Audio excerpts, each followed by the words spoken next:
We have three topics today. We're going to talk about, from the section on the nervous system and the sense organs, we're going to talk about the eye and the ear, one or two aspects there, something about the endocrine system, and then also the menstrual cycle. So as you can see, a lot to do. Okay, Colin, let's get started. Right. I think I've just put this in very quickly, so if they can look at Just it. to make them dizzy. Yeah, so to show you that your eye can play quite a few tricks with you. But let's start off with the eye, and we are not going to spend a lot of time on this, since this is work that you can do on your own. When we get to certain sections of the work, then we will pay more attention to that. What we want to point out here is that know the three layers of the eye from the outside to the inside. Yeah. The eye is actually a fluid-filled sac. Yes. And the sac part itself consists of the three layers. So know the layers and also know the function of each of those. Then also what we want to point out here is that when they show you a frontal view or a side view of the eye, then you should know or should be able to identify the different parts. And especially here, it's not as easy when they show you the iris here from the side, you can see, and the opening between it, that is the pupil, right?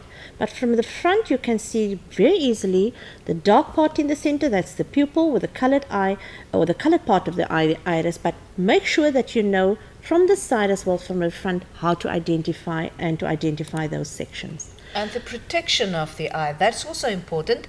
As you can see, the bony socket for starters, the eyeball itself is positioned and cushioned by the fat deposits.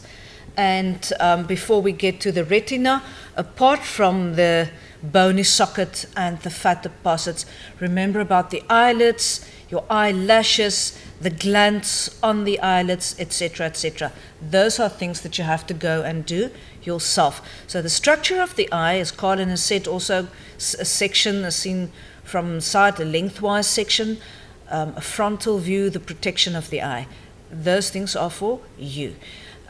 The inner layer of the eye, at the back, is the layer that contains the photoreceptors, that makes the eye a sense organ. And there are two types. Yeah, first of all, you must identify the two. You have the cones and the rods, and in between you see the rods with the cones in between. But what is important is that you must know that the rod-shaped cells, the rods as we know it, they can distinguish between, or rather they are more sensitive within very dim or darkness, and then the cones, they are sensitive to light and color. Yeah, I think it's easy to remember. Yeah. Cone for color. There's a question here before we move away from the structure of the eye about the, can I just have that, the vitreous humor and the aqueous humor. Now, if we take there, you will find the aqueous humor, and here you will find the vitreous humor. And the difference is simply that this is slightly more liquid and that the vitreous humor is slightly more gel-like.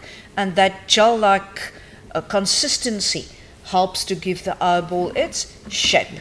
So that is the main difference, just the consistency. One can almost say the thickness. Right, and the two things that you have to know about the eye, apart from the structure, is the functioning as far as sight is concerned, in other words, for closer viewing, for distance viewing, and the reaction of the eye to light.